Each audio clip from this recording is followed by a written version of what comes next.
ପ୍ରତି ପରମେଶ୍ୱର ହେଲେ ସୁନ୍ଦର ଭାବରେ ଆମମାନଙ୍କର ଯତ୍ନ ତତ୍ନ ନେଲେ, ପୁଣି ମୃତ୍ୟୁ ଶଯ୍ୟାରୁ ଆମମାନଙ୍କୁ ଉଠାଇଲେ। ଏକ ଅନୁଗ୍ରହର ପ୍ରାତଃ ମୁହୂର୍ତ୍ତରେ ମୋତେ ପୁଣି ଆମ ପ୍ରତ୍ୟେକଙ୍କୁ ତାଙ୍କର ଚରଣ ତଳେ ବସିବା ନିମନ୍ତେ ସେ କୃପା ଦୃଷ୍ଟି କରିଅଛନ୍ତି। ସେହି ଜୀବିତ ପ୍ରଭୁଙ୍କର ଜୀବିତ ନାମର ଧନ୍ୟବାଦ ହେଉ, ମହିମା ହେଉ, ଗୌରବ ହେଉ। ମୁଁ ଧନ୍ୟବାଦ କରେ ପୁଣି ଥରେ ଆଜି এই ଗୁଗଲ ମିଟ୍ର ସଞ୍ଚାଳକ ପ୍ରଭୁଙ୍କର ଦାସଙ୍କ ନିମନ୍ତେ। ଆଉ ପ୍ରଭୁ ତାଙ୍କୁ ବାହୁଲ୍ୟ ଭାବରେ ଆଶୀର୍ବାଦ କରନ୍ତୁ। ଯେଉଁ ପ୍ରଭୁଙ୍କର ଦାସ ରାଉଳ ଆଜ୍ଞା ପୁଣି ନାୟକ ଆଜ୍ଞା ମତେ এই ଗୁଗଲ ମିଟ୍ରେ ଆଜିର ପ୍ରାତଃ ମୁହୂର୍ତ୍ତରେ ଦ୍ୱିପଦ ପ୍ରଭୁଙ୍କର ଜୀବନ୍ତ ବାକ୍ୟରୁ ପରିବେଷଣ କରିବା ନିମନ୍ତେ ମତେ ମନୋନୀତ କଲେ, ମତେ ବାଛିଲେ। ପ୍ରଭୁ ବାହୁଲ୍ୟ ଭାବରେ ପ୍ରଭୁଙ୍କର ସେହି ଦୁଇ ଜଣ ଦାସଙ୍କୁ ଆଶୀର୍ବାଦ କରନ୍ତୁ। ଆହୁରି ତାଙ୍କର ସେବା କାର୍ଯ୍ୟରେ, ପାରିବାରିକ ଜୀବନରେ ତାଙ୍କର ଅନୁଗ୍ରହ ଦୟା ପ୍ରଚୁର ମାତ୍ରାରେ ବର୍ତ୍ତାନ୍ତୁ। ତେଣୁ ପ୍ରିୟ ମଣ୍ଡଳୀ, ପୁଣି ଥରେ ଆପଣମାନଙ୍କ ସମସ୍ତଙ୍କ ସମ୍ମୁଖରେ, ଆପଣମାନଙ୍କ ନିକଟରେ ମୁଁ କୃତଜ୍ଞ এই ସୁନ୍ଦର ସମୟ ପାଇଁ, ସୁନ୍ଦର ମୁହୂର୍ତ୍ତ ପାଇଁ। ତେଣୁ ଆସୁ ପ୍ରିୟ ମଣ୍ଡଳୀ, ଆଜିର ପ୍ରଭୁଙ୍କର ଆତ୍ମିକ এই ଜୀବନ୍ତ ମାନ୍ନା ନିକଟକୁ ଯିବାର ପୂର୍ବରୁ ଆମେ ପଦେ ପ୍ରାର୍ଥନା କରୁଥିବା, ତାପରେ ପରେ ଆମେ ବାକ୍ୟ ଆଡ଼କୁ ଯିବା। ପ୍ରେମମୟ ସ୍ୱର୍ଗସ୍ଥ ପିତା, ତୁମର ଜୀବିତ ନାମର ଧନ୍ୟବାଦ କରୁଅଛୁ। ପ୍ରିୟ ପ୍ରଭୁ ଯୀଶୁଙ୍କ ନାମରେ ତୁମର ଅନୁଗ୍ରହର ସିଂହାସନ ନିକଟକୁ ମୁଁ ପୁଣି ଆମ୍ଭେମାନେ ଆସୁଅଛୁ। ଧନ୍ୟବାଦ କରୁଅଛୁ ଆମେ ସମବେତ ଭାବରେ, ତୁମର ପ୍ରଶଂସା, ତୁମର ଗୌରବ କରୁଅଛୁ ସମବେତ ଭାବରେ। କାରଣ ଯୁଗେ ଯୁଗେ ଗୌରବ, ମହିମା, ପୂଜା, ପ୍ରଶଂସା ପାଇବାର ପରମେଶ୍ୱର ତୁମ୍ଭେ ହିଁ ଅଟ। ତୁମର ଅନୁଗ୍ରହ, ତୁମର ଦୟା ମୋ ପ୍ରତି, ଆମ ସମସ୍ତଙ୍କ ପ୍ରତି ପ୍ରଚୁର ଥିବାରୁ ପ୍ରଭୁ ଲର୍ଡ, ତୁମର ଅନୁଗ୍ରହର ସିଂହାସନ ନିକଟକୁ ଆସିବା ପାଇଁ ତୁମେ କୃପା କଲ, ଦୟା କଲ। ଯେ ଅନୁଗ୍ରହର ସିଂହାସନ ମୋ ପାଇଁ, ଆମ ସମସ୍ତଙ୍କ ପାଇଁ ତୁମେ ଉନ୍ମୁକ୍ତ ରଖିଅଛ। ଆଉ ଦୟାରେ, ଆଶୀଷରେ ଆମ ପ୍ରତ୍ୟେକଙ୍କୁ ପରିପୂର୍ଣ୍ଣ କରୁ କରୁ ପ୍ରଭୁ ବିଶ୍ୱାସର ଏହି ଚଲାପଥରେ ଆମ ସମସ୍ତଙ୍କୁ ଚାଲିବା ନିମନ୍ତେ ସକ୍ଷମ କରାଉଅଛ। ତୁମର ଜୀବିତ ନାମର ଧନ୍ୟବାଦ କରୁଅଛୁ। ଚାଲୁ ଚାଲୁ ଅନେକ ସମୟରେ ଯେତେବେଳେ ଆମେ ଝୁଣ୍ଟି ପଡ଼ିଅଛୁ, ପତିତ ହେଇଯାଉଅଛୁ, ସେଇ ପ୍ରତ୍ୟେକଟି ମୁହୂର୍ତ୍ତରେ ଆମମାନଙ୍କୁ ସବଳ କରି, ସକ୍ଷମ କରି ପୁଣି ଥରେ ତୁମର ସହିତ ଚାଲିବାରେ ଆମମାନଙ୍କୁ ତୁମେ ଦୟା କରୁଅଛ। ତୁମର ଧନ୍ୟବାଦ କରୁଅଛୁ। ଆଜି ତୁମର ପ୍ରିୟ ଲୋକମାନଙ୍କର ସହିତ, ତୁମର ପ୍ରିୟ ମନୋନୀତ, ଆହ୍ୱାନ ପ୍ରାପ୍ତ, ତୁମର ରାଜ୍ୟ ପାଇଁ ପୃଥକୀକୃତ ତୁମର ପ୍ରିୟ ଲୋକମାନଙ୍କର ସହଭାଗିତାରେ ସମସ୍ତଙ୍କ ସହିତରେ ତୁମର ମହିମା, ପ୍ରଶଂସା, ଗୌରବ କରିବା ତୁମେ ସାହାଯ୍ୟ କରୁଥିବାର ପରମେଶ୍ୱର ତୁମର ଧନ୍ୟବାଦ କରୁଅଛୁ। ଲର୍ଡ, ଆଜି এই ସୁନ୍ଦର ପ୍ରାତଃ ମୁହୂର୍ତ୍ତରେ ମତେ ବାଛିଲ, ଅନୁଗ୍ରହ କଲ, ଦୟା କଲ। ତୁମର ପ୍ରିୟ ସାଧୁମାନଙ୍କର ସମ୍ମୁଖରେ ତୁମର ଜୀବନ୍ତ ବାକ୍ୟକୁ ପରିବେଷଣ କରିବା ପାଇଁ ସେଥି ନିମନ୍ତେ ଧନ୍ୟବାଦ କରୁଅଛି। ପ୍ରଭୁ, ଆଜିର ବାକ୍ୟ ଦେଇ ମତେ ପୁଣି ଆମ ପ୍ରତ୍ୟେକଙ୍କୁ ତୁମେ କଥା କୁହ। ଆଜିର ବାକ୍ୟ ଆମ ସମସ୍ତଙ୍କ ପାଇଁ ଏକ ଆଶୀର୍ବାଦ ଯୁକ୍ତ ହେଉ। ଗୌରବ, ପୂଜା, ବନ୍ଦନା ତୁମେ ପାଅ। ସମସ୍ତ ବିଷୟକୁ ପୁଣି ଥରେ ତୁମର ଚଞ୍ଚଳ ସମର୍ପିତ କରି ପ୍ରିୟ ପ୍ରଭୁ ଯୀଶୁଙ୍କ ନାମରେ ପ୍ରାର୍ଥନା ଉତ୍ସର୍ଗ କରୁଅଛୁ ପିତା। ଆମେନ୍, ଆମେନ୍, ଆମେନ୍।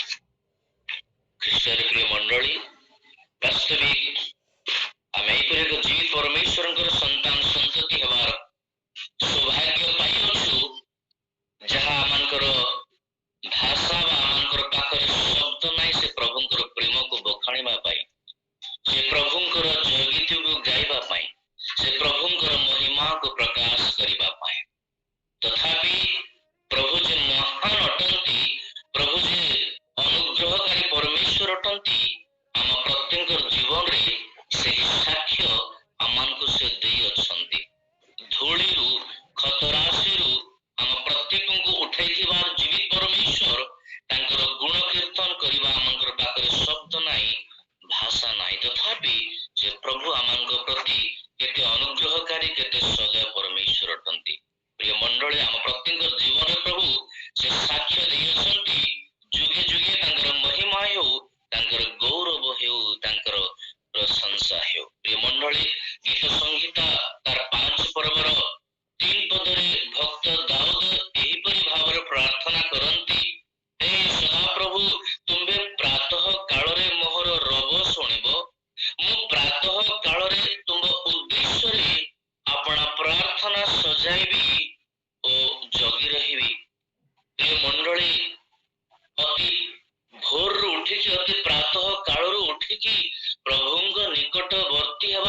ପ୍ରଭୁଙ୍କର ସମ୍ମୁଖରେ ଆଣ୍ଠୁ ଭାଙ୍ଗିବା, ପ୍ରଭୁଙ୍କର ଅନ୍ୱେଷଣ କରିବା, ତାଙ୍କର ସାନ୍ନିଧ୍ୟ ଲାଭ କରିବା ନିମନ୍ତେ ନିଜକୁ ପ୍ରସ୍ତୁତ କରିବା ବାସ୍ତବିକ ଏଡ଼େ ଆଶୀର୍ବାଦର ବିଷୟ ଅଟେ। ମୁଁ ଶୋଇ ପଡ଼ିଥିଲି, ପ୍ରଭୁଙ୍କର ଦାସ ରାଉଳ ଆଜ୍ଞା ମତେ ଫୋନ କଲେ, ତାଙ୍କୁ ଧନ୍ୟବାଦ କରେ, ତାଙ୍କୁ ପ୍ରଭୁ ଆହୁରି ଆଶୀର୍ବାଦ କରନ୍ତୁ। ସେ ମୁଁ ଉଠାଇଲେ, ମତେ ଜଗାଇଲେ, ପ୍ରଭୁ ଅନୁଗ୍ରହ କରନ୍ତୁ। ତ ପ୍ରିୟ ମଣ୍ଡଳୀ, ପ୍ରାତଃ କାଳରେ ପ୍ରଭୁଙ୍କର ଶ୍ରୀମୁଖକୁ ଅନ୍ୱେଷଣ କରିବା କେତେ ଆଶୀର୍ବାଦର ବିଷୟ, କେତେ ଆନନ୍ଦର ବିଷୟ ଅଟେ। ଆଉ ଦାଉଦ କହନ୍ତି, ପ୍ରାତଃ କାଳରେ ମୁଁ ଆପଣା ପ୍ରାର୍ଥନା ସଜାଇବି ଓ ଜଗି ରହିବି। ପ୍ରାତଃ କାଳରେ ପ୍ରଭୁ ଯେ ଆମମାନଙ୍କର ପ୍ରାର୍ଥନା ଶ୍ରବଣକାରୀ ପରମେଶ୍ୱର ଅଟନ୍ତି, ଆମେ ଏହା ଜାଣିଅଛୁ। ଆଉ ପବିତ୍ର ଧର୍ମଶାସ୍ତ୍ରରୁ ଅନେକ ଦୃଷ୍ଟାନ୍ତ, ଅନେକ ଉଦାହରଣ ଆମେ ମାନେ ପାଇଅଛୁ। ତ ଖ୍ରୀଷ୍ଟରେ ପ୍ରିୟ ମଣ୍ଡଳୀ, ଆଜି କିଛି ବ୍ୟକ୍ତି ବିଶେଷଙ୍କର ପ୍ରାର୍ଥନା ନିବେଦନ ବିଷୟ ନେଇକି ଆମେ ଆଲୋଚନା କରୁଥିବା, କିଛି ବ୍ୟକ୍ତି ବିଶେଷଙ୍କର ପ୍ରାର୍ଥନା ପଏଣ୍ଟକୁ ନେଇ ଆପଣମାନଙ୍କର ସମ୍ମୁଖରେ ମୁଁ ରଖିବା ନିମନ୍ତେ ଚାହେଁ। ଆମେ ତ ଅନେକ ପ୍ରାର୍ଥନାର ବିଷୟ ପ୍ରଭୁଙ୍କର ନିକଟକୁ ଆଣୁ, ଆମଙ୍କର ଅନେକ ନିଡ୍, ଅନେକ ଆବଶ୍ୟକତାକୁ ନେଇକି ଆମେ ପ୍ରଭୁଙ୍କର ନିକଟକୁ ଆଣୁ। ଆଉ ପ୍ରଭୁ ଅନେକ ସମୟରେ ଆମଙ୍କର ଆବଶ୍ୟକତାକୁ ପରିପୂର୍ଣ୍ଣ କରନ୍ତି, ଅନେକ ସମୟରେ ଆମମାନଙ୍କର ପ୍ରାର୍ଥନାର ଉତ୍ତରକୁ ବିଳମ୍ବରେ ଦିଅନ୍ତି, ଅନେକ ସମୟରେ ଆମର ପ୍ରାର୍ଥନାର ଉତ୍ତର ଆସେ ନାହିଁ। ଏହା ମଧ୍ୟ ଈଶ୍ୱରଙ୍କର ଇଚ୍ଛା, ତାଙ୍କର ଯୋଜନା ଅଟେ। ତ ଖ୍ରୀଷ୍ଟୀୟ ପ୍ରେମ ମଣ୍ଡଳୀ, ଆମେ ମୂଷାଙ୍କ ଠାରୁ, ନୋହଙ୍କ ଠାରୁ ଆରମ୍ଭ କରୁ। ସେ ବ୍ୟକ୍ତି ବିଶେଷ ମାନେ ପ୍ରଭୁଙ୍କ ନିକଟରେ ଅଳି କରିଥିଲେ, ପ୍ରାର୍ଥନା କରିଥିଲେ, ଆଉ ପ୍ରଭୁ ସମୟାନୁକ୍ରମେ ସେମାନଙ୍କର ପ୍ରାର୍ଥନାର ଉତ୍ତର ଦେବାର ବିଷୟ ପବିତ୍ର ଧର୍ମଶାସ୍ତ୍ର ଆମେ ଦେଖିବାକୁ ପାଉଅଛୁ। କିଛି ବ୍ୟକ୍ତି ବିଶେଷଙ୍କର ପ୍ରାର୍ଥନା ପଏଣ୍ଟସକୁ ନେଇ ଆଜି ଆମେ ମାନେ ଆଲୋଚନା କରୁଥିବା, ଯାହାକି ପ୍ରଥମ ବ୍ୟକ୍ତି ଆପଣମାନଙ୍କର ସମ୍ମୁଖରେ ମୁଁ ରଖିବା ନିମନ୍ତେ ଚାହେଁ। ପ୍ରଥମ ବ୍ୟକ୍ତି, ଯାହାକି ପବିତ୍ର ଧର୍ମଶାସ୍ତ୍ରରେ ପ୍ରଥମ ବଂଶାବଳୀ ତାର 4 ପର୍ବର 10 ପଦରେ ଜଣେ ପ୍ରଭୁଙ୍କର ବିଶେଷ ବ୍ୟକ୍ତିଙ୍କର ପ୍ରାର୍ଥନା ବିଷୟରେ ଲେଖାଯାଏ।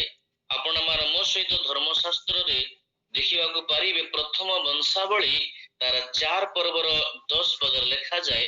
ମୁଁ ପଢିବା ନିମନ୍ତେ ଚାହେଁ।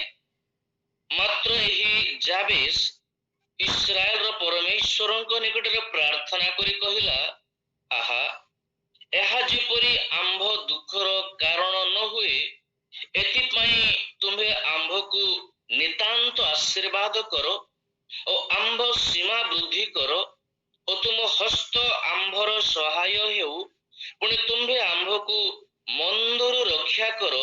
ତହିଁରେ ପରମେଶ୍ୱର ତାହାର ନିବେଦିତ ବିଷୟ ତାହାକୁ ପ୍ରଦାନ କଲେ। ଖ୍ରୀଷ୍ଟରେ ପ୍ରିୟ ମଣ୍ଡଳୀ, ଯାବେଶଙ୍କର 4 ଗୋଟି ପ୍ରାର୍ଥନାର ବିଷୟ ପ୍ରଭୁଙ୍କ ନିକଟରେ ରଖୁଥିବାର ଆମେ ଦେଖିବାକୁ ପାଉଅଛୁ।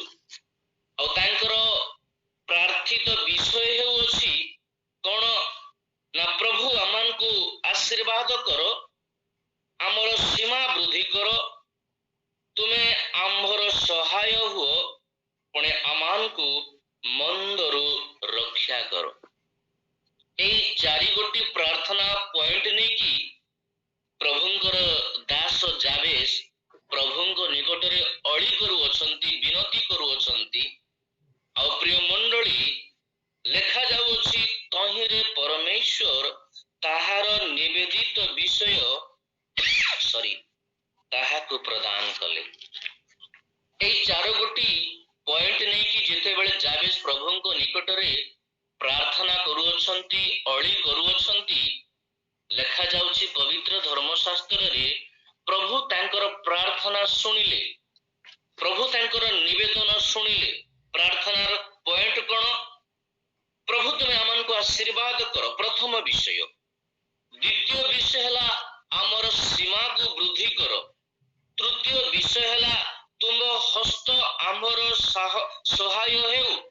ଆଉ ଚତୁର୍ଥ ବିଷୟ ହେଲା ଆମ୍ଭକୁ ମନ୍ଦରୁ ରକ୍ଷା କର। କେତେ ସୁନ୍ଦର 4 ଗୋଟି ପଏଣ୍ଟ ନେଇକି ପବିତ୍ର ପ୍ରଭୁଙ୍କର ଦାସ ପ୍ରଭୁଙ୍କ ନିକଟରେ ଅଳି କରୁଅଛନ୍ତି, ବିନତି କରୁଅଛନ୍ତି। ଆଉ ପ୍ରଭୁ ଯାବେଶଙ୍କର ପ୍ରାର୍ଥନାକୁ ସୁନ୍ଦର ଭାବରେ ଗ୍ରାହ୍ୟ କରୁଅଛନ୍ତି, ଉତ୍ତର ଦେଉଅଛନ୍ତି ପ୍ରିୟ ମଣ୍ଡଳୀ। ତେଣୁ ଦେଖୁ ଯାବେସଙ୍କର ପ୍ରାର୍ଥନାର 4 ପଏଣ୍ଟ ପ୍ରଭୁଙ୍କ ନିକଟରେ କେତେ ଯେ ସୁନ୍ଦର ଭାବରେ ଗ୍ରାହ୍ୟ ହେଇଅଛି, ଆଉ ପ୍ରଭୁ ଯାବେସଙ୍କର ପ୍ରାର୍ଥନା ଶୁଣୁଅଛନ୍ତି।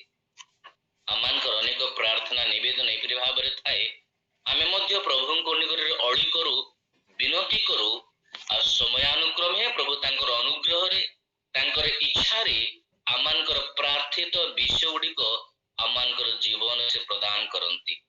ଆଉ ସେ ସାକ୍ଷ୍ୟ ଗୁଡ଼ିକ ବହନ କରୁ କରୁ ଆମେମାନେ ଏଯାବତ୍ ପ୍ରଭୁଙ୍କର ସହିତ ଆମେ ଚାଲି ଆସିଅଛୁ। ତ ପ୍ରିୟ ମଣ୍ଡଳୀ, ହେଇଗଲା ଯାବେସଙ୍କର 4 ପ୍ରାର୍ଥନାର ବିଷୟ। ଦ୍ୱିତୀୟ ପଏଣ୍ଟ ହେଲା ଆଉ ଜଣେ ବ୍ୟକ୍ତିଙ୍କର ପ୍ରାର୍ଥନାର ବିଷୟ ଦେଖିବା, ଯିଏକି 3 ପ୍ରାର୍ଥନା ପଏଣ୍ଟ ନେଇକି ପ୍ରଭୁଙ୍କର ନିକଟବର୍ତ୍ତୀ ହେଉଅଛନ୍ତି।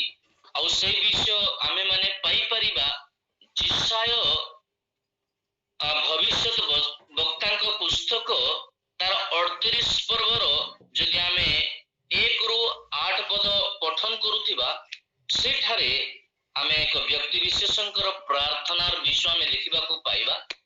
ଆପଣ ମାନେ ଜାଣି ଯାଇଥିବେ କାହା ବିଷୟରେ ମୁଁ କହୁଅଛି। ଯିଶାୟ ଭବିଷ୍ୟତ ବକ୍ତାଙ୍କ ପୁସ୍ତକ 38 ପର୍ବରେ ରାଜା ହିଜକିୟଙ୍କ ବିଷୟରେ ଲେଖାଯାଏ। ଆଉ ରାଜା ହିଜକିୟ ଏକ ସାଂଘାତିକ ପୀଡ଼ାରେ ଥିବାର ଅବସ୍ଥାରେ ସେ ପ୍ରଭୁଙ୍କର ନିକଟବର୍ତ୍ତୀ ହେଉଅଛନ୍ତି। ଆଉ ପ୍ରଭୁ ସେଇ ବ୍ୟକ୍ତିଙ୍କର ମଧ୍ୟ, ସେ ରାଜାଙ୍କର ମଧ୍ୟ ପ୍ରାର୍ଥନା ଶୁଣିବାର ବିଷୟ ପବିତ୍ର ଧର୍ମଶାସ୍ତ୍ରରୁ ଆମେ ଦେଖିବାକୁ ପାଉଅଛୁ। ମୁଁ ଆପଣମାନଙ୍କ ସମ୍ମୁଖରେ ପଢିବା ନିମନ୍ତେ ଚାହେଁ। ସେ ସମୟରେ ହିଜକିୟର ସାଂଘାତିକ ପୀଡ଼ା ହୋଇଥିଲା। ତହିଁରେ ଆମୋସଙ୍କ ପୁତ୍ର ଯିଶାୟ ଭବିଷ୍ୟତ ବକ୍ତା ତାହା ନିକଟକୁ ଆସି କହିଲେ, ସଦାପ୍ରଭୁ ଏହି କଥା କହନ୍ତି, ତୁମ୍ଭେ ଆପଣା ଗୃହ ବିଷୟ ସଜାଡ଼, କାରଣ ତୁମ୍ଭେ ମରିବ, ବଞ୍ଚିବ ନାହିଁ। ଏଥିରେ ହିଜକିୟ କାନ୍ଥ ଆଡ଼େ ମୁଖ ଫେରାଇ ସଦାପ୍ରଭୁଙ୍କ ନିକଟରେ ପ୍ରାର୍ଥନା କରି କହିଲା, ହେ ସଦାପ୍ରଭୁ, ମୁଁ ବିନୟ କରୁଅଛି, ମୁଁ କିପରି ସତ୍ୟତାରେ ଓ ସିଦ୍ଧ ଅନ୍ତଃକରଣରେ ତୁମ ସମ୍ମୁଖରେ ଗମନାଗମନ କରିଅଛି ଓ ତୁମ୍ଭ ଦୃଷ୍ଟିରେ ଉତ୍ତମ କର୍ମ କରିଅଛି, ଏହା ଏବେ ସ୍ମରଣ କର। ଆଉ ହିଜକିୟ ଅତିଶୟ ରୋଦନ କଲା। ସେତେବେଳେ ଯିଶାୟଙ୍କ ନିକଟରେ ସଦାପ୍ରଭୁଙ୍କର ବାକ୍ୟ ଉପସ୍ଥିତ ହେଲା, ତୁମେ ଯାଇ ହିଜକିୟଙ୍କୁ କୁହ, ସଦାପ୍ରଭୁ ତୁମ୍ଭ ପୂର୍ବ ପୁରୁଷ ଦାଉଦଙ୍କ ପରମେଶ୍ୱର ଏହି କଥା କହନ୍ତି, ଆମେ ତୁମ୍ଭର ପ୍ରାର୍ଥନା ଶୁଣିଅଛୁ, ତୁମ୍ଭର ଲୋତକ ଦେଖିଅଛୁ। ଦେଖ, ଆମ୍ଭେ ତୁମ୍ଭର ଆୟୁ 15 ବର୍ଷ ବୃଦ୍ଧି କରିବା। ପ୍ରିୟ ମଣ୍ଡଳୀ, ଏଠାରେ ରାଜା ହିଜକିୟଙ୍କର ପ୍ରାର୍ଥନାର 3 ପଏଣ୍ଟ ବିଷୟରେ ଆମେ ଦେଖିବାକୁ ପାଉଛୁ। 3 ପ୍ରାର୍ଥନା ନିବେଦନ ସେ ପ୍ରଭୁଙ୍କ ସମ୍ମୁଖରେ ରଖୁଅଛନ୍ତି। କଣ କି, ପ୍ରଭୁ ସ୍ମରଣ କର କି ମୁଁ କିପରି ସତ୍ୟତାରେ ଓ ସିଦ୍ଧ ଅନ୍ତଃକରଣରେ ତୁମ ସମ୍ମୁଖରେ ଗମନାଗମନ କରିଅଛି ଓ ତୁମ୍ଭ ଦୃଷ୍ଟିରେ ଉତ୍ତମ କର୍ମ କରିଅଛି। ରାଜା ହିଜକିୟଙ୍କର ପ୍ରଭୁଙ୍କର ସହିତ ଗମନାଗମନର ଏକ ସୁନ୍ଦର 3 ପଏଣ୍ଟକୁ ଆମେ ଏଠାରେ ଦେଖିବାକୁ ପାଉଅଛୁ। ଆଉ ଯେହେତୁ ସେ ପ୍ରଭୁଙ୍କର ସମ୍ମୁଖରେ ସେଇପରି ଏକ ଜୀବନ କାଟିଥିଲେ, ତେଣୁ ସେ ପ୍ରଭୁଙ୍କୁ ସ୍ମରଣ କରାଉଅଛନ୍ତି। ପ୍ରଭୁ କଣ ଭୁଲିବାର ପରମେଶ୍ୱର ନୁହଁ ପ୍ରିୟ ମଣ୍ଡଳୀ। ସେ ଆମମାନଙ୍କର ପ୍ରତ୍ୟେକ ଗତିବିଧିକୁ ସେ ଜାଣିବାର ପରମେଶ୍ୱର। ଆମମାନଙ୍କର ବସିବାର, ଆମମାନଙ୍କର ଉଠିବାର, ଆମମାନଙ୍କର ଗମନ କରିବାର, ଆମମାନଙ୍କର ଶୟନ କରିବାର ସମସ୍ତ ବିଷୟକୁ ସେ ଜାଣିବାର ପରମେଶ୍ୱର। ଗୀତ ସଂହିତା 139 ପର୍ବରେ ତାଙ୍କର ପ୍ରିୟ ଦାସ ଦାଉଦ ସେ ବିଷୟ କହନ୍ତି। 14 ପଦରେ ଲେଖନ୍ତି, ସେ ମୋହର ମର୍ମର କର୍ତ୍ତା ଅଟନ୍ତି। ଆମମାନଙ୍କର ହୃଦୟର ସମସ୍ତ ଚିନ୍ତା, ସମସ୍ତ ଭାବନାକୁ ସେ ଜାଣିବାର ପରମେଶ୍ୱର ଅଟନ୍ତି। ତ ପ୍ରିୟ ମଣ୍ଡଳୀ, ଏଠାରେ ରାଜା ହିଜକିୟ 3 ପଏଣ୍ଟ ନେଇକି, 3 ପ୍ରାର୍ଥନାର ସୂଚୀ ନେଇକି ପ୍ରଭୁଙ୍କ ନିକଟରେ ସେ ଅଳି କରୁଅଛନ୍ତି, ବିନତି କରୁଅଛନ୍ତି, କାକୁତି କରୁଅଛନ୍ତି। ଆଉ ପୁଣି ଲେଖାଯାଏ, ପ୍ରଭୁ କହିଲେ, ଆମ୍ଭେ ରାଜା ହିଜକିୟ ହିଜକିର ପ୍ରାର୍ଥନା ଶୁଣିଲୁ, ଆମ୍ଭେ ତାର ଲୋତକ ଦେଖିଲୁ, ଆଉ ଆମ୍ଭେ ତାହାର ଆୟୁକୁ 15 ବର୍ଷ ବୃଦ୍ଧି କରିବା। ପ୍ରିୟ ମଣ୍ଡଳୀ, ପ୍ରଭୁ ରାଜା ହିଜକିଙ୍କର ପ୍ରାର୍ଥନା ଶୁଣିଲେ, ସାଂଘାତିକ ପୀଡ଼ାରୁ ତାଙ୍କୁ ଆରୋଗ୍ୟତା ଦେଲେ, ତାଙ୍କୁ ସୁସ୍ଥତା ପ୍ରଦାନ କଲେ। ପୁଣି ଯେଉଁ ଆୟୁକୁ ବଢ଼ାଇବାର ଶକ୍ତି ଏପର୍ଯ୍ୟନ୍ତ ଜଗତରେ କୌଣସି ବୈଜ୍ଞାନିକ ବା କୌଣସି ପ୍ରକାର ଟେକ୍ନୋଲୋଜି ଏଯାବତ୍ ସୃଷ୍ଟି ହେଇପାରି ନାହିଁ, ସେଇ ଆୟୁକୁ ପ୍ରଭୁ ବଢ଼ାଉଅଛନ୍ତି ରାଜା ହିଜକିଙ୍କ ଜୀବନରେ। ଲେଖାଯାଏ ପବିତ୍ର ଧର୍ମଶାସ୍ତ୍ରରେ, ଆମ୍ଭର ମୁଣ୍ଡର ବାଲକୁ କଳା ବା ଧଳା କରିବାର ଶକ୍ତି ଆମମାନଙ୍କର ପାଖରେ ନାହିଁ। ସମସ୍ତ ବିଷୟ ପ୍ରଭୁଙ୍କର ନିୟନ୍ତ୍ରିତ ବିଷୟ ଅଟେ ଆମମାନଙ୍କର ଜୀବନରେ। ଆଉ ପ୍ରଭୁ ଅନୁଗ୍ରହରେ ସମସ୍ତ ବିଷୟ ସାଧନ କରିବାର ପରମେଶ୍ୱର ଅଟନ୍ତି। ଏଠାରେ ରାଜା ହିଜକିଙ୍କର ପ୍ରାର୍ଥନାର 3 ଗୋଟି ନିବେଦନ ବିଷୟକୁ ପ୍ରଭୁ ଶୁଣୁଅଛନ୍ତି, ପ୍ରଭୁ କର୍ଣ୍ଣପାତ କରୁଅଛନ୍ତି, ଆଉ ରାଜା ହିଜକିଙ୍କୁ ତାଙ୍କର ପ୍ରାର୍ଥିତ ବିଷୟ ପ୍ରଦାନ କରିବାର ବିଷୟ ପ୍ରିୟ ମଣ୍ଡଳୀ ଆମେ ଦେଖିବାକୁ ପାଉଅଛୁ। ଖ୍ରୀଷ୍ଟରେ ପ୍ରିୟ ମଣ୍ଡଳୀ, ଆଉ ଯେତେବେଳେ ରାଜା ହିଜକିୟ 15 ବର୍ଷ ଆୟୁ ପ୍ରାପ୍ତ ହେଲେ, ତାଙ୍କର ଜୀବନରେ ଯୋଡ଼ି ଦିଆଗଲା ଏକ ସବୁଠାରୁ ବଡ଼ ସାକ୍ଷ୍ୟ ପବିତ୍ର ଧର୍ମଶାସ୍ତ୍ରରେ ଆମମାନେ ଦେଖିବାକୁ ପାଉଛୁ। ପ୍ରଭୁ ମଧ୍ୟ ଆମମାନଙ୍କର ସମୟ ସୀମାକୁ ବୃଦ୍ଧି କରିପାରନ୍ତି, ଏହା ତାଙ୍କର ହସ୍ତାଧୀନ କାର୍ଯ୍ୟ ଅଟେ। ସେ ଯଦି ଚାହିଁବେ ଆମମାନଙ୍କର ଆୟୁ ବୃଦ୍ଧି କରିପାରିବେ, ସେ ଚାହିଁଲେ ଆମମାନଙ୍କର ଆୟୁକୁ ଘଟାଇ ଦେଇପାରିବେ। ଆମମାନଙ୍କର ଲୋତକକୁ ପୋଛିବାର ପରମେଶ୍ୱର ପ୍ରଭୁ ଯୀଶୁ ଅଟନ୍ତି। ତେଣୁ ଯାହା ବି ହଉ ପ୍ରିୟ ମଣ୍ଡଳ, ଆମେ ଯାବେଶଙ୍କର ପ୍ରାର୍ଥନାର 4 ଗୋଟି ପଏଣ୍ଟକୁ ଆମେ ଦେଖିଲୁ। ଦ୍ୱିତୀୟରେ ଆମେ ରାଜା ହିଜକିଙ୍କର ପ୍ରାର୍ଥନାର 3 ଗୋଟି ପଏଣ୍ଟ ବିଷୟ ଆମେ ଦେଖିଲୁ। ବର୍ତ୍ତମାନ ଆମେ ଆଉ ଗୋଟେ ବ୍ୟକ୍ତି ବିଶେଷଙ୍କର ପ୍ରାର୍ଥନା ନିବେଦନ ପ୍ରତି ଆମେ ଟିକେ ଧ୍ୟାନ ଦେବା, ଯାହାକି ଆପଣମାନେ ମୋ ସହିତ ଖୋଲି ପାରିବେ। ହିତୋପଦେଶ ତାର 30 ପର୍ବର 7 ଆଉ 8 ପଦରେ ଜଣେ ବ୍ୟକ୍ତିଙ୍କର ପ୍ରାର୍ଥନା, ସେହି ବ୍ୟକ୍ତି 2 ଗୋଟି ପଏଣ୍ଟ ନେଇକି ପ୍ରଭୁଙ୍କର ନିକଟରେ ପ୍ରାର୍ଥନା କରୁଅଛନ୍ତି। ତାଙ୍କର ପ୍ରାର୍ଥନାରେ 2 ଗୋଟି ପଏଣ୍ଟ ଅଛି। ଆଉ ହିତୋପଦେଶ ପୁସ୍ତକର 30 ପର୍ବରେ ଆଗୁରଙ୍କର ପ୍ରାର୍ଥନାର ବିଷୟ ଆମେ ଦେଖିବାକୁ ପାଉଅଛୁ। ଆଗୁରଙ୍କର ପ୍ରାର୍ଥନା କଣ?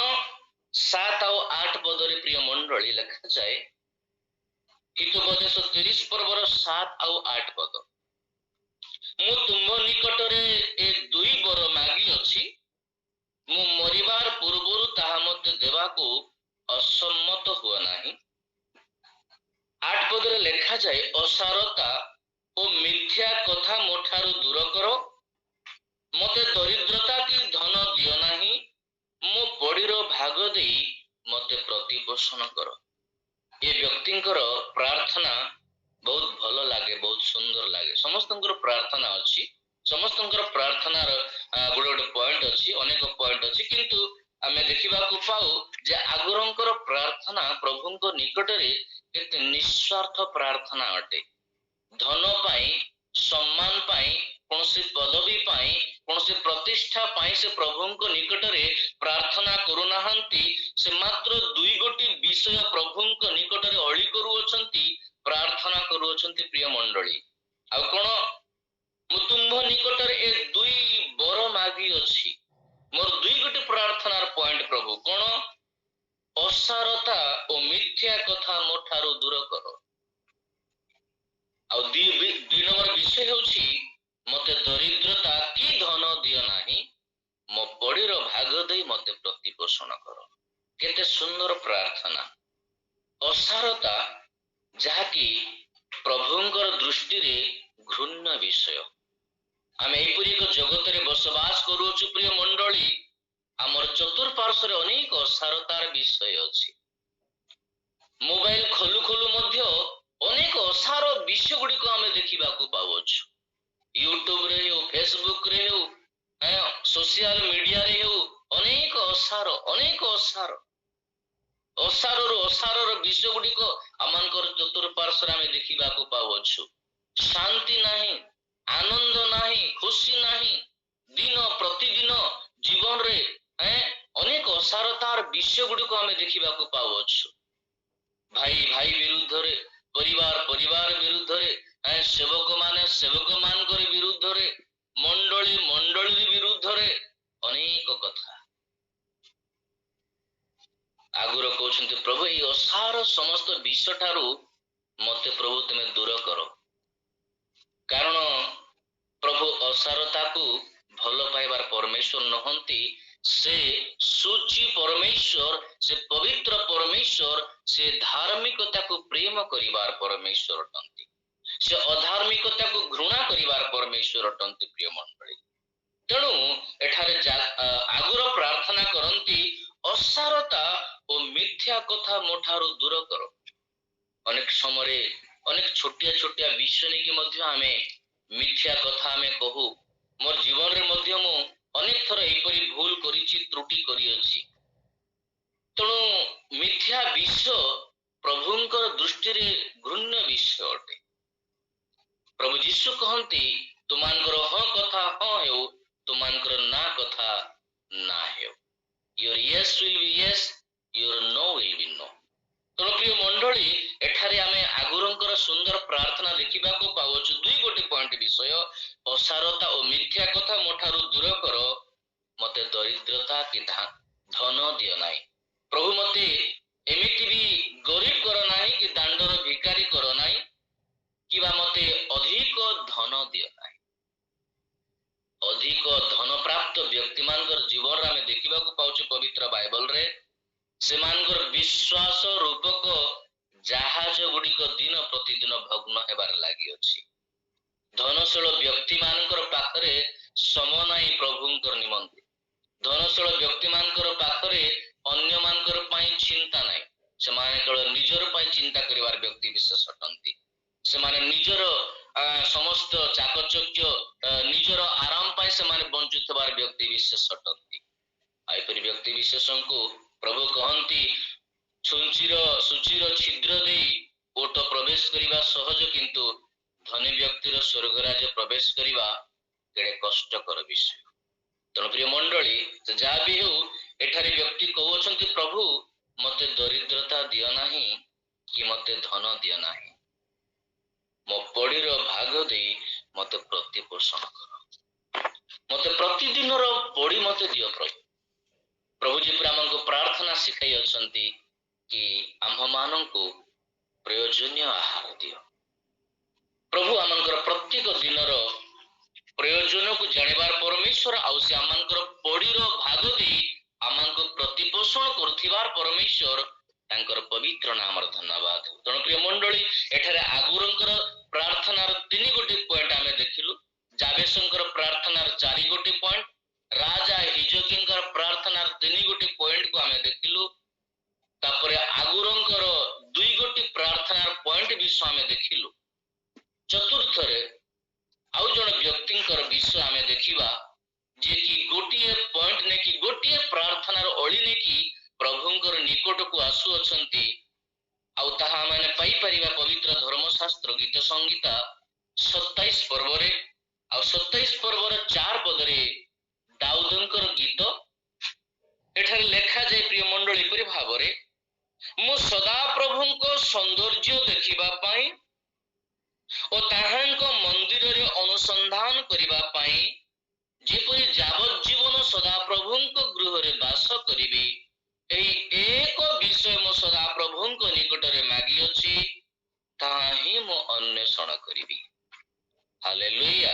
ପ୍ରିୟ ମଣ୍ଡଳୀ, ଏଠାରେ ପ୍ରଭୁଙ୍କର ମନୋନୀତ ଦାସ, ମନର ମତର ଦାସ ଦାଉଦଙ୍କର ପ୍ରାର୍ଥନା 4 ଗୋଟି ନୁହଁ, 3 ଗୋଟି ନୁହଁ, କି 2 ଗୋଟି ନୁହଁ, ମାତ୍ର ଗୋଟିଏ ବିଷୟ ତାଙ୍କର ଜୀବନର ଇଚ୍ଛା କଣ?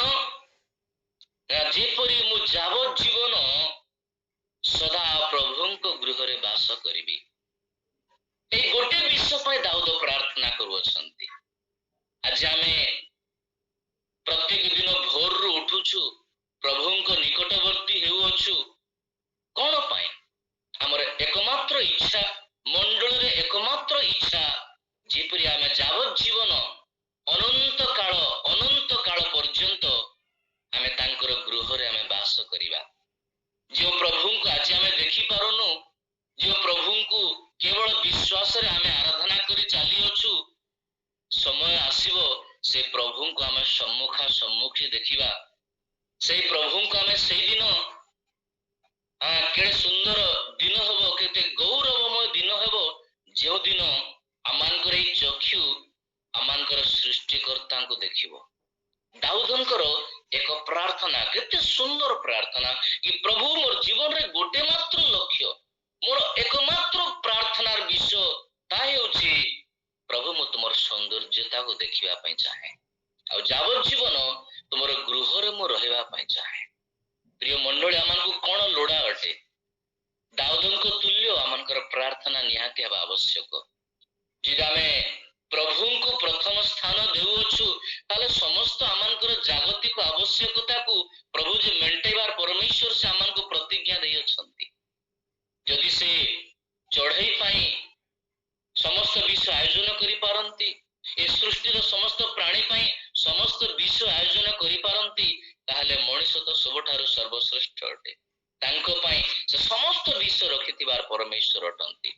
ତେଣୁ ଯେ ଲେଖାଯାଏ, ପ୍ରଥମେ ତାଙ୍କର ରାଜ୍ୟ ଆଉ ଧାର୍ମିକତା ଅନ୍ୱେଷଣ କର, ଆଉ ସମସ୍ତ ବିଷୟ ତୁମମାନଙ୍କୁ ଦିଆଯିବ। ତେଣୁ ପ୍ରିୟ ମଣ୍ଡଳୀ, ଶେଷରେ ଭକ୍ତ ଦାଉଦଙ୍କର ଏଇ ଗୋଟେ ବିଷୟ ଆମେ ଦେଖିବାକୁ ପାଉଅଛୁ। କହୁଛନ୍ତି, ଏକ ବିଷୟ ମୁଁ ସଦାପ୍ରଭୁଙ୍କ ନିକଟରେ ମାଗିଅଛି, ତାହା ହିଁ ମୁଁ ଅନ୍ୱେଷଣ କରିବି। ପ୍ରଭୁଙ୍କର ଉପସ୍ଥିତିରେ ସମୟ କଟାଇବା, ପ୍ରଭୁଙ୍କର ମୁଖକୁ ଅନ୍ୱେଷଣ କରିବା, ତାଙ୍କର ସୌନ୍ଦର୍ଯ୍ୟ ପାଇଁ ତୃଷିତ ହେବା କେତେ ଆନନ୍ଦର ବିଷୟ। ଜଗତରେ କୋଉ ବିଷୟ ଆମମାନଙ୍କୁ ଶାନ୍ତି ଦେଇପାରେ? ଜଗତର କୌଣସି ବିଷୟ ଆମମାନଙ୍କୁ ଖୁସି ଦେଇପାରେ?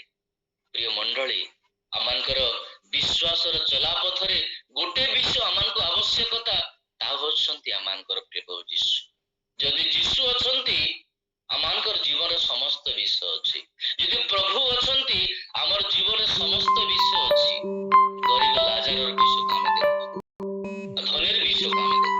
ଧନୀ ବ୍ୟକ୍ତିର ପାଖରେ ସମସ୍ତ ବିଷୟ ଥିଲା, କିନ୍ତୁ ଲାଜାର ପାଖରେ କିଛି ନଥିଲା। ନା କୌଣସି ପ୍ରକାର ସମ୍ପତ୍ତି ଥିଲା, ନା ଧନ ଥିଲା, ନା ନିଜର କୌଣସି ପଡୋଶୀ ଥିଲେ, ନା ସାହାଯ୍ୟକାରୀ କେହି ଥିଲା, କେହି ନଥିଲା। କିନ୍ତୁ କେବଳ ପ୍ରଭୁ ଗରିବ ଭିକାରୀ ଲାଜାର ସହିତ ଥିଲେ।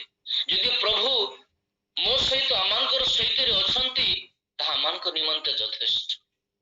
ଆମମାନଙ୍କ ନିମନ୍ତେ ସବୁଠାରୁ ମୁଖ୍ୟ ଆଉ ସବୁଠାରୁ ବହୁମୂଲ୍ୟ ବିଷୟ। ଏ ବିଷୟ ଆମେ ଜାଣିଅଛୁ ପ୍ରିୟ ମଣ୍ଡଳୀ। ତେଣୁ ଦେଖୁ, ଆଜି ପ୍ରଭୁଙ୍କର ଜୀବନ୍ତ ବାକ୍ୟରେ ଦାଉଦଙ୍କ ଠାରୁ ଆମେ ଶିଖୁଅଛୁ ଯେ ପ୍ରଭୁ ଆଇ ନିଡ୍ ୱାନ୍ ଥିଙ୍ଗ, ଗୋଟେ ବିଷୟ ଦରକାର ପ୍ରଭୁ, ମୁଁ କେବଳ ତୁମର ସହିତ ବଞ୍ଚିବି, ମୁଁ ତୁମର ସହିତ ଗମନାଗମନ କରିବି, ତୁମର ସୌନ୍ଦର୍ଯ୍ୟତାକୁ ମୁଁ ଉପଭୋଗ କରିବି, ତୁମ ଗୃହରେ ବାସ କରିବି। ପ୍ରିୟ ମଣ୍ଡଳୀ, ଯାବେସଙ୍କର ଚାରିଗୋଟି ପ୍ରାର୍ଥନାର ବିଷୟ ଆମେ ଦେଖିଲୁ। ପ୍ରଭୁ ତାଙ୍କର ନିବେଦନ ଶୁଣିଲେ। ରାଜା ହିଜକିୟାଙ୍କର ପ୍ରାର୍ଥନାର 3 ପଏଣ୍ଟକୁ ଆମେ ଦେଖିଲୁ। ପ୍ରଭୁ ତାଙ୍କର ମଧ୍ୟ ପ୍ରାର୍ଥନା ଶୁଣିଲେ। ହିତୋପଦେଶ ପୁସ୍ତକରେ ଜାଗୁରଙ୍କର ପ୍ରାର୍ଥନା ଆମେ ଦେଖିଲୁ। ପ୍ରଭୁ ତାଙ୍କର ପ୍ରାର୍ଥନାର 2 ପଏଣ୍ଟ ମଧ୍ୟ ଶୁଣିଲେ। ଆଉ ଏଠାରେ ଆମେ ଦେଖୁଅଛୁ ଦାଉଦଙ୍କର ଗୋଟିଏ ମାତ୍ର ପ୍ରାର୍ଥନାର ଅଳି କି ପ୍ରଭୁ ମୁଁ ତୁମର ସୌନ୍ଦର୍ଯ୍ୟ ଦେଖିବା ପାଇଁ ଚାହେଁ। ଆମେ ସକାଳୁ ଉଠୁଅଛୁ ପ୍ରଭୁଙ୍କର ସୌନ୍ଦର୍ଯ୍ୟ ଦେଖିବା ପାଇଁ, ଯୀଶୁଙ୍କୁ ପାଇବା ପାଇଁ, ତାଙ୍କର ଅନୁଗ୍ରହକୁ ପାଇବା ପାଇଁ, ଆଉ ତାଙ୍କର ସୌଭାଗ୍ୟତାରେ ବଢିବା ପାଇଁ। ତେଣୁ ଆମଙ୍କର ଅନେକ ପ୍ରାର୍ଥନା ଥାଇପାରେ, ଆମଙ୍କର ଅନେକ ଅଳି ଥାଇପାରେ, ପ୍ରଭୁ ସମସ୍ତ ବିଷୟ ଜାଣନ୍ତି। କିନ୍ତୁ ମୁଖ୍ୟ ବିଷୟ ହେଲା ଆମମାନଙ୍କର ଜୀବନରେ ପ୍ରଭୁ ଯୀଶୁ। ଯଦି ପ୍ରଭୁ ଯୀଶୁ ଅଛନ୍ତି, ଆମେ ଦୁନିଆର ସବୁଠାରୁ ସର୍ବଶ୍ରେଷ୍ଠ ଧନବାନ ବ୍ୟକ୍ତି। ଆଉ ଯଦି ପ୍ରଭୁ ନାହାନ୍ତି, ଆମେ ମାନେ ଦୁନିଆର ସବୁଠାରୁ ଅତି ନୀଚ ତୁଚ୍ଛ ଦୁର୍ଭାଗା ମଣିଷ। ପ୍ରିୟ ମଣ୍ଡଳୀ, ଆଜିର ବାକ୍ୟ ଦେଇ ପ୍ରଭୁ ମୋତେ ପୁଣି ଆମ ସମସ୍ତଙ୍କୁ ଆଶୀର୍ବାଦ କରନ୍ତୁ, ଯେପରି ଏଇ ଦିନ ମାନଙ୍କରେ ଆମେ ଆହୁରି ଅଧିକ ଭାବରେ ଦାଉଦଙ୍କ ତୁଲ୍ୟ ଆମେ ପ୍ରଭୁଙ୍କର ଶ୍ରୀମୁଖକୁ ଅନ୍ୱେଷଣ କରିବା। କେବଳ ଯୀଶୁଙ୍କୁ ଆମେ ଅନ୍ୱେଷଣ କରିବା। ତାଙ୍କଠାରେ ପ୍ରଚୁର ମୁକ୍ତି ଅଛି, ତାହାଙ୍କଠାରେ ପ୍ରଚୁର ଦୟା ଅଛି। ପ୍ରଭୁ ଏ ବାକ୍ୟରେ ଆମ ସମସ୍ତଙ୍କୁ ଆଶୀର୍ବାଦ କରନ୍ତୁ। ତେଣୁ ଆସୁ ପ୍ରିୟ ମଣ୍ଡଳୀ, ପ୍ରଭୁଙ୍କର ମୁଁ गोटे कोरस गाइबी तापर अल्प प्रार्थना करी तापर आमे आज वाक्य शेष करिबा। Thank you Jesus glory. प्रभु तुमर जीवंत वाक्य पे धन्यवाद करूछु, तुमर महिमा करूछु, तुमर गौरव करूछु। लॉर्ड अनेक प्रार्थनार विषय अनेक आवश्यकतार विषय आमानकर जीवन रे मध्य रही अछि। आ तुम जे समस्त विषय जानिबार परमेश्वर अट स्वामी। आ तुम जे आपणार समय अनुसार प्रभु आमानकर प्रत्येक प्रार्थनार उत्तर देवार परमेश्वर तुमर जीवित नामर धन्यवाद करूछु, तुमर गौरव करूछु। ए प्रातः काल आज वाक्य दे मते पुण आम समस्त को तुम अनुग्रह कल, दया कल, तुमर वाक्य शिखिबा पई तुम कृपा कल, तुमर धन्यवाद करूछु। प्रार्थना करूछु प्रभु दाऊदन को तुल्य जेपुर आमे जावत जीवन तुमर सौंदर्यर अन्वेषण करिबु, जावत जीवन तुमर गृह रे आमे वास करिबु, ए विश्व में तुमंटर लड़ू अच्छु प्रभु। ए जगतर धन सम्मान पदवी प्रतिष्ठा आमान को आवश्यकता नहीं प्रभु। हमें केवल यीशु को चाहूं, केवल यीशु को चाहूं, केवल यीशु को चाहूं। तुम्हें दया करो, अनुग्रह आमान को दियो। थैंक यू लॉर्ड प्रभु। आमेन आमेन। तुम्हें मंगलमय,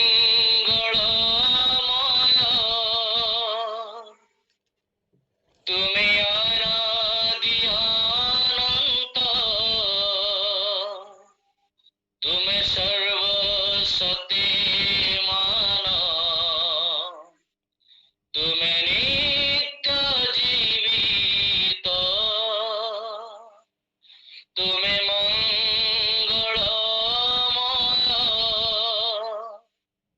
तुम्हें अनादि अनंत,